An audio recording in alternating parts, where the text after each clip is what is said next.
Welcome to Recurrent Neural Networks architectures. In this particular video, we will be basically discussing different kind of modeling techniques or recurrent neural network building techniques for different kind of problems. In fact, these sequential modeling or the problems that fall under time series analysis, they come in different flavors, and different kind of architectures are available in recurrent neural networks.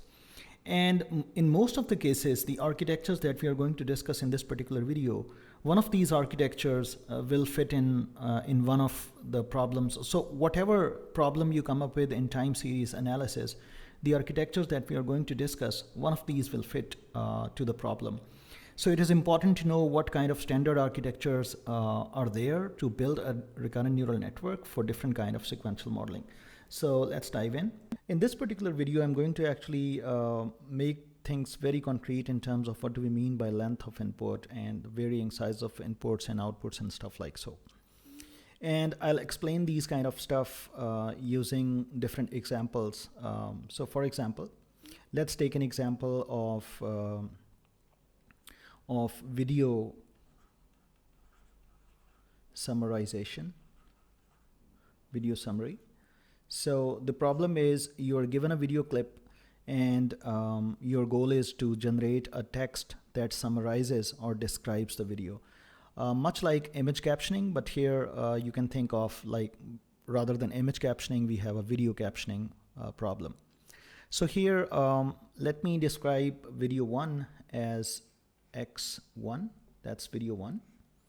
Video 1 may have several frames. And here I'm calling this particular frame at time 1, the second frame at time 2, and so on. Or maybe we start the time at 1 here and the time at 2 here, and so on. Similarly, Y1, which is the target of this particular video, might be a text containing several words. So for example, word 1, word 2 in some language, let's say English, and so on, and several words. And here each word, for example, this is the word, first word, this is the second word, this is the third word, and this might be the last word for the summary in the training data. So let's say you have these kind of pairs. So you have ith video and its ith summary that is available. And now your goal is to build a model, machine learning model, that given a video clip, it can actually generate the summary. It can generate the text. Notice one thing, that these videos, the length of the video here, or the size of one sample in the input, is described by the total number of frames here. So let me describe the total number of frames or the size of the video of the ith sample as n of x, and let me write that as I.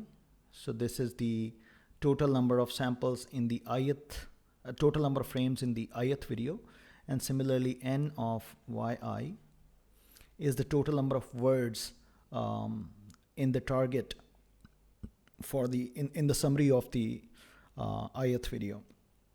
And now you can see for this particular data set, nxi may not be equal to nxj. Two different videos, they may have different length, different number of frames. One video might be shorter, one might be lengthier.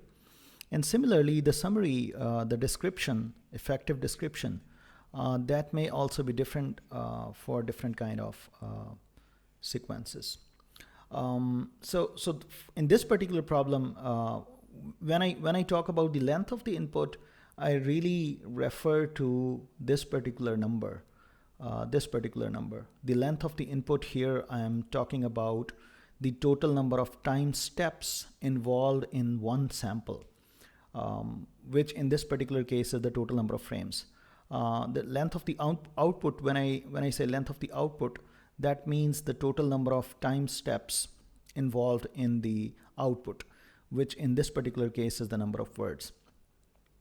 Same is the case if you think about machine translation which actually which means you have to translate one language to another language. There xi will be a sentence, or maybe something in English, a sentence in English maybe, and the corresponding yi is a sentence in some other language, let's say French. And here the number of words in xi is basically nxi. So nxi is the total number of words in this particular input sample. And here that's the length of the ith input. And similarly, the total number of words in the output or the target, that is ny. And same, even in machine translation, one can notice that the different inputs, they can have different lengths. And similarly, different outputs, they can have different lengths. And further, input length and output length, they may not be same. So nxi may not be equal to nyi. So all these kind of variants can be there. And in some cases, you may have inputs and outputs length are same. In some cases, you have just a single input, which means the input just has one time step and you can have multiple outputs, and vice versa. So there are several variants of these recurrent neural networks that actually depend upon different kind of these kind of constraints that depend upon the lengths or the times for each input and output sample. So let me discuss most common problems and their models. So let me first discuss that. Let's say we have training data d xi yi, where the total number of sample points or the data samples are n. Let's say this is our given data set. And also assume that nxi is the total number of, is the length of the ith sample in terms of its components, like we defined in our previous slide, and nyi is the total number of time steps in the target. Now, let's first take a look at where we think that nxi is equal to nyi. So let's think about this particular case where the input length is always equal to the output length. But here we are not assuming that the input lengths of different samples, they are same. They may not be same, or they may be same, but we are not considering that input lengths for different samples, they are same. All we are considering first is that the length of the input and the corresponding target, let's say they are the same. So how can we build a recurrent neural network for this, where possibly the input lengths for different samples, they can be different? So let's think about that. So in this particular case, we have this model, this kind of model, where we have xi. Let's say start with 1, time step 1, that's the first component, goes in, and it produces basically y hat 1, and then a1 is generated. Obviously we give a0 to it with all the weights, and then the same block processes the second component in the length of the input in time t and generates y hat 2. And again, we have also found here we have a1, here we have a2, we have a2 out, and we will apply this unrolling as many times we have the total number of input steps, the time steps for this particular ith input. So that goes to, that gives a3, and this is y hat 3, and then a4 is out. Sorry, that's a3 is out, and dot dot dot. Then for the final time step where xi actually reaches to nxi, where nxi is the length of this sequence starting from 1 to that length. We supply that and we actually get our y hat nyi or nxi, either way. Here we are assuming that the inputs and targets, they have same length.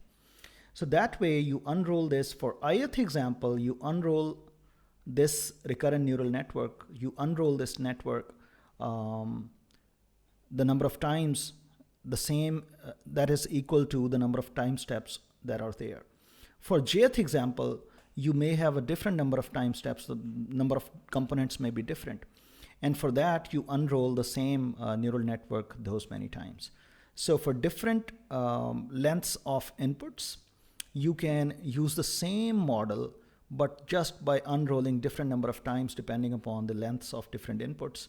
Here we are assuming that the input lengths and the output lengths, the corresponding input and output lengths, they are the same. We are not assuming that different samples, they have same lengths. So that is one model. If we have input length and output length, they are same. And the loss function can be generated here, the loss for individual ones. So for example, y1, y2, and loss for each individual components, and then the total loss at the end of the day is this just summation of individual losses for applying back propagation and gradient descent. It turns out that most of the interesting examples or most of the interesting problems, they actually does not fulfill this constraint. They actually fall under the umbrella of different sized inputs, and their corresponding targets may also have different. So basically, most of the problems, they do not have, they have this kind of structure.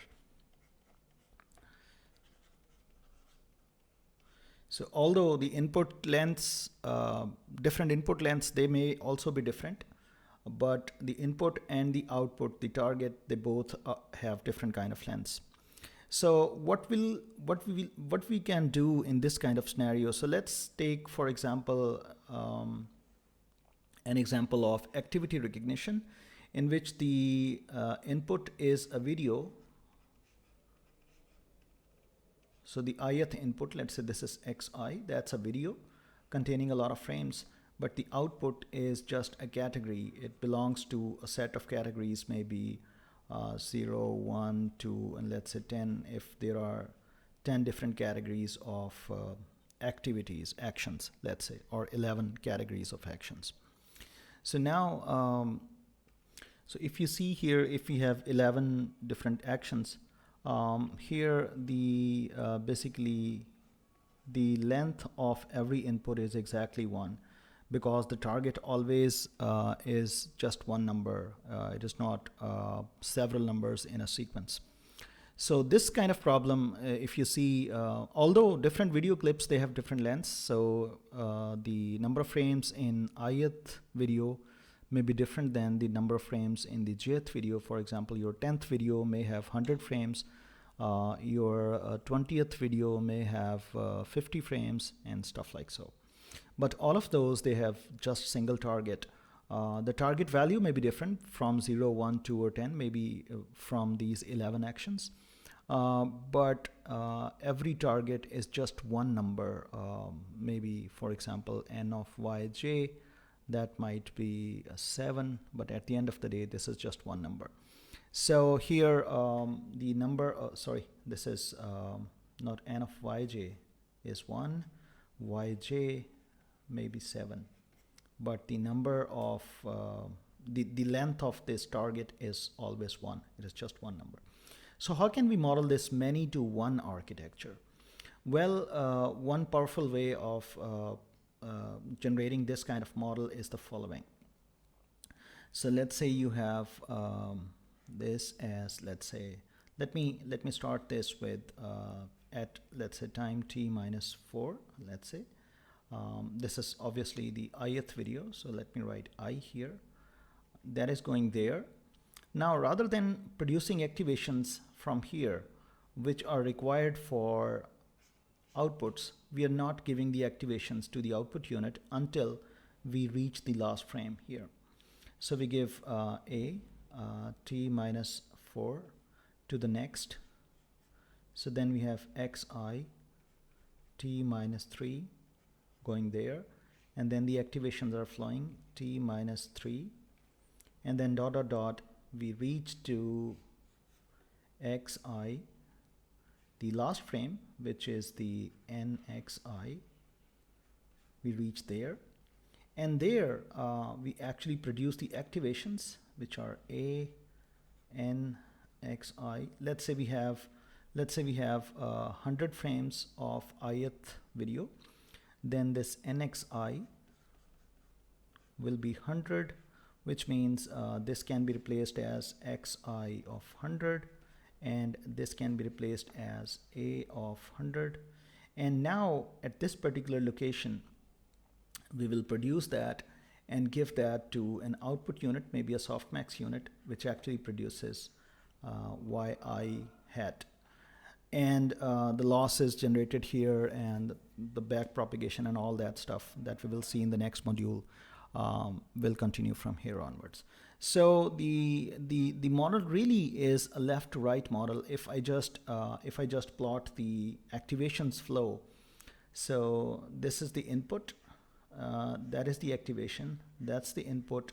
So let me draw the activations in different color and inputs in different color, just to get the idea clear. So let's say this is the input to the model. Here, let's say consistent. Let's have a model in as a box. Let's say a green box, let's say. And then we have activations. And then we have this, then we have activations, then we have this, dot dot dot. Then we have activations finally, and then we have this, and there we go for y hat I. And at each time, we also are feeding inputs here. So the initial activations are fed from here, the initial activations, and then this model goes like this. So if you see that model basically looks like this way, going that, and then finally generates yi hat. And the model also has this kind of inputs here. So that's the architecture for one-to-many, and several problems just fall under this, like activity recognition or text classification. If you want to classify different pieces of text into, for example, positive text or negative text. For example, movie review, you want to give a positive review or a negative review. You want to judge based on review whether that's a positive review or negative review. That also falls under many-to-one and several others. In the next video, we will actually see another interesting model, which is one-to-many. Given just one input, the input length is always 1, but the output length varies, like in image captioning.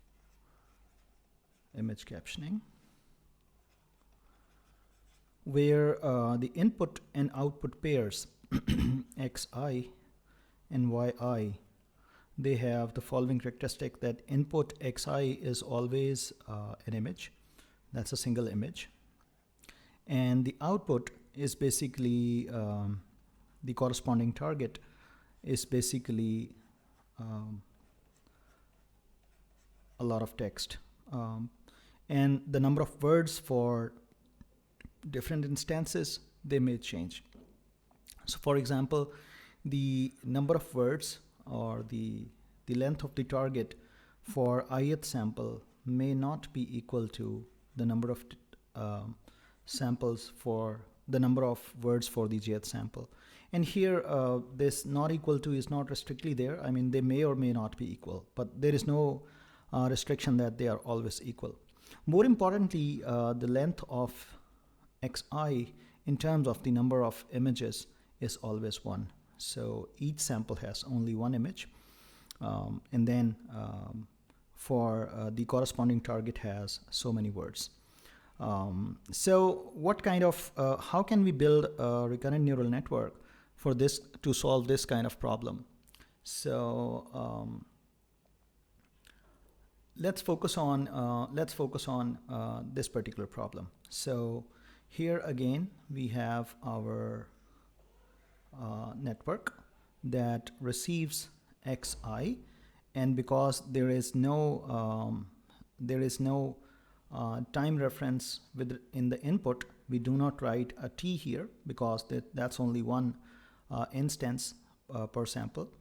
And we have activations, initial activations, and we have activations that are out here, let's say A1, and then we have some maybe softmax or something that actually generates YIT, and here T is 1 simply. Right now the T is equal to 1.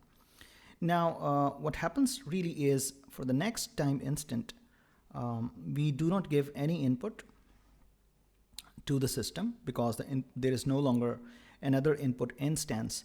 There is no time referenced input here. We have just one image and we have supplied that. But we give the activations from previous to the next, and then it generates basically y hat at time 2, and the activations that move on is 2, and then we have again this kind of architecture, and depending upon the length of the target, this recurrent connection or this neural network is unfolded with respect to the number of times it is unfolded is equal to the number of time instances or the length of the target for ith example. For jth example or for other example, if the length of the target is let's say for ith example the length of the target is 10, so these are actually 10 unfoldings, 10 times the network is unfolded 10 times. If for jth example, if you have, let's say, the total number of words in the caption are 20 in the training sample, then the same network will be unfolded 20 times.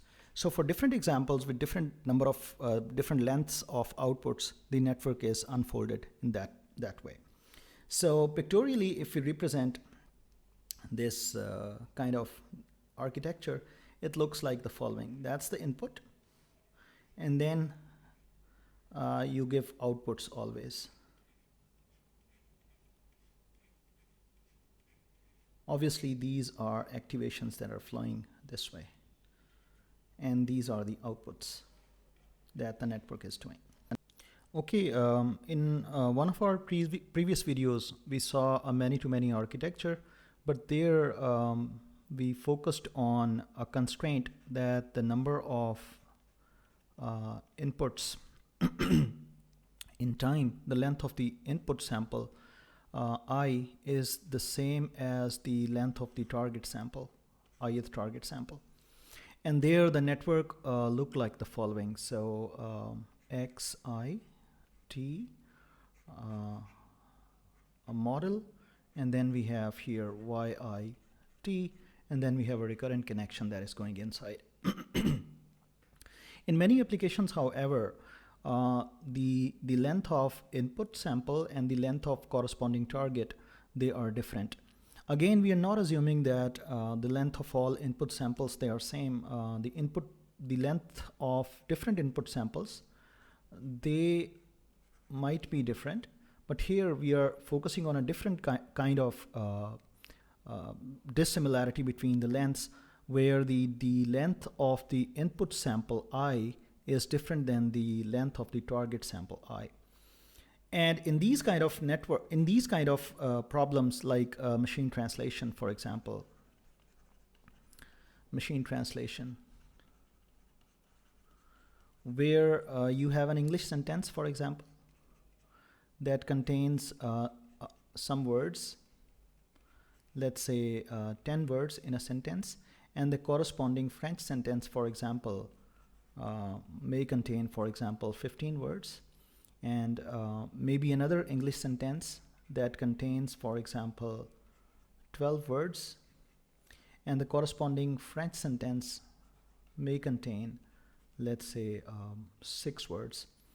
So in these kind of cases, you can see two kind of dissimilarities. This similarity is almost always there, that across different inputs, they have different length in time. But what you can further see is that the length of input and the length of output, both are greater than 1, and both are different. So how can we model this kind of problem? So where one particular application, and very famous application in natural language processing, is machine translation. So to model these kind of problems, the recurrent neural network, the type of the recurrent neural network that is used is sometimes known as encoder and decoder network. So what happens basically is we first process all the inputs separately using encoder, and the final output of the encoder, or the activations, they are passed to decoder that will generate just the outputs. So encoder process inputs and decoder actually generates the outputs. Encoder does not produce the output, or the output is discarded, and decoder does not take the input, or the input is just 0. Either way you implement, and these are implementation details. So let's see what do we mean by saying encoder and decoder. So let's say this is your encoder that takes previous activations, and this is xi0, xi1, that goes there. It does not produce anything. It exhausts all the input, xi2,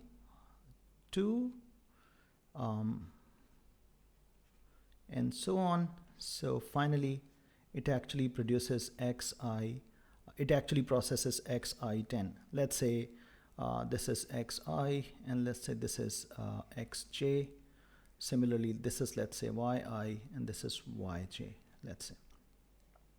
Now the activations of this, when it has processed all the words or all the inputs, the activations are now given to a different network, which is known as decoder, which is also a recurrent neural network. And this neural network basically takes no input but just the previous activations and start producing outputs. So for example, this is yi1, then activations, then it produces y hat I, where hat means this is prediction, this is not the ground truth, yi2, and so on. The final output, which is yi, in this particular case 15. If we talk about, for example, so here this 10 actually refers to the number of words in the ith sample, and this 15 actually refers to the number of words, the corresponding French words. And if you are processing, for example, the jth input, then this 10 will go to 12. So this encoder will be having, let's say, 12 unfoldings, and the decoder will be having only 6 unfoldings. So depending upon different inputs and outputs, the decoder network and encoder network in a particular sequence connection that actually work in these kind of many-to-many architectures and are really famous.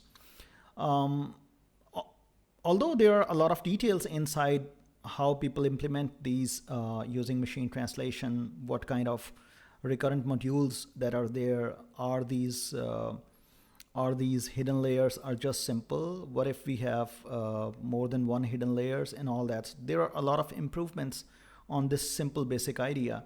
But at the end of the day, if you just think this particular block as some neural network, then we can just unfold it to make a recurrent neural network, and that can naturally handle varying sized inputs and their targets. I hope you have enjoyed all these different variants of recurrent neural network, basically the variant in architectures. For example, if you have variation in inputs, the length of the inputs, and the output is fixed, then you have a many-to-one architecture. If you have the variation in the output lengths or the target lengths, and the input size is fixed, then you have normally one-to-many architecture. If both inputs and outputs, they have varying length, but the corresponding target and input lengths, they are same, then you have a many-to-many architecture in which the inputs and the corresponding outputs, they have same length. And then finally, the most general problem is when you have input lengths and the corresponding output lengths, they all vary, where we actually can model this kind of problem using encoder-decoder networks. So I hope you have enjoyed all these kind of flavor of various architectures in recurrent neural networks. If you have enjoyed this video, actually do press the like button, subscribe our channel, and share this video with your fellows.